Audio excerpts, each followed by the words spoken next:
Halo semuanya, perkenalkan, nama saya Dewa Yudipa Maharani Tarum, NPM 2020-331-21150.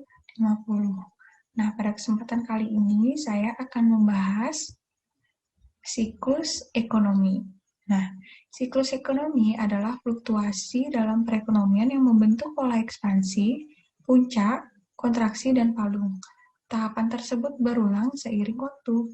Untuk menentukan tahap siklus ekonomi saat ini, kita dapat mengamati sejumlah variabel, terutama produk domestik bruto atau PDB, inflasi, total lapangan kerja, dan pengeluaran konsumen. Nah, siklus ekonomi memiliki 4 tahapan, yaitu tahapan yang pertama expansio, yang kedua peak, yang ketiga downturn, dan yang keempat drop. Gerakan menarik. Nah, pemulihan ekonomi ditandai dengan gerakan perekonomian yang menarik. Kadang-kadang gerakan menaik ini disebut juga ekspansi bila gerakan menaik ini terjadi selama 2 triwulan berturut-turut. Peak. Ekspansi ekonomi tidak akan terjadi selamanya. Suatu ketika gerakan menaik ini mencapai titik tertinggi. Titik tertinggi ini disebut titik puncak atau kulminasi. Biasanya akan diikuti gerakan menurun. Downturn. Yang dimaksud dengan gerakan menurun adalah menurunnya output yang dilihat dari penurunan tingkat pertumbuhan ekonomi.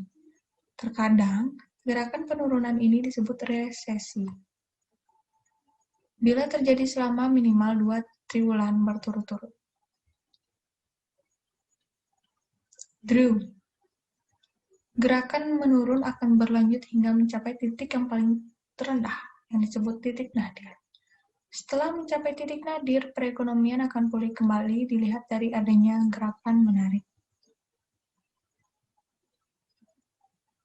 Nah, ini merupakan gambaran dari siklus perekonomian yang dimana terdiri dari pertumbuhan ekonomi dan juga jangka waktu. Nah, yang ada di puncak ini disebut dengan peak, dan yang di bawah disebut dengan nadir. Nah, pertemuan antara peak pertama dan peak kedua disebut dengan periode satu siklus K ke K. Nah, pertemuan antara nadir pertama dan nadir kedua ini disebut periode satu siklus N ke N.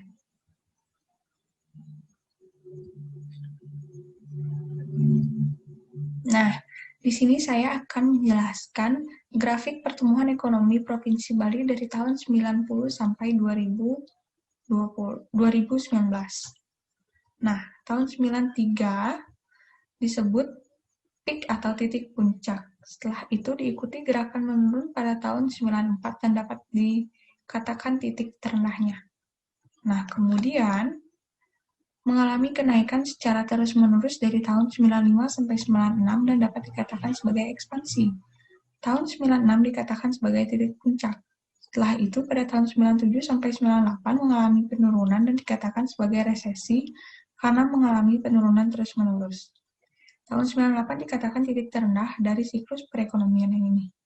Selanjutnya mengalami ekspansi atau kenaikan secara terus-menerus sampai tahun 2001 dan mengalami penurunan pada tahun 2002 dan terus mengalami kenaikan dari tahun 2003 sampai tahun 2019.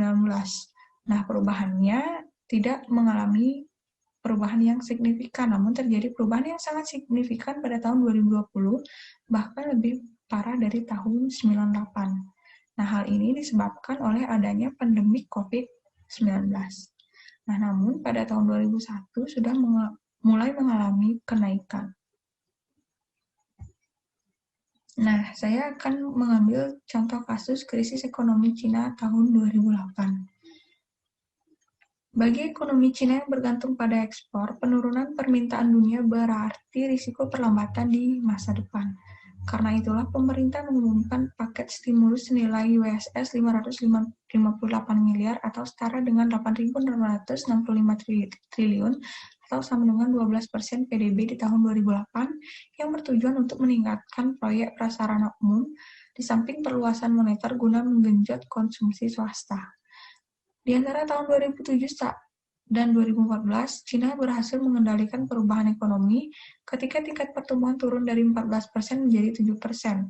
Nah, di sisi lain, dengan utang yang melonjak melebihi 250% PDB, beberapa pengamat dan organisasi memperingatkan negara itu akan berisiko negatif terhadap keuangan ekonomi dunia. Bank Cina lebih besar dan menguntungkan dibandingkan saingannya di Barat, menurut data The Banker. Di tahun 2008, hanya 2 bank Cina yang berada di peringkat 10 atas dan tidak satupun di posisi terakhir, kata The Banker. Tetapi di tahun 2018, 4 peringkat teratas didominasi oleh Cina. Brian Kelton, editor The Banker, mengatakan bank AS dan Eropa sekarang memainkan peran yang lebih kecil di dunia setelah pemerintah memperketat peraturan. Pihak-pihak yang diselamatkan dengan menggunakan dana pembayar pajak diminta menjual operasi di luar negeri untuk memperbaiki neraca. Nah, sekian presentasi dari saya. Mohon maaf jika ada salah kata ataupun kalimat yang kurang berkenan. Mohon dimaafkan. Terima kasih.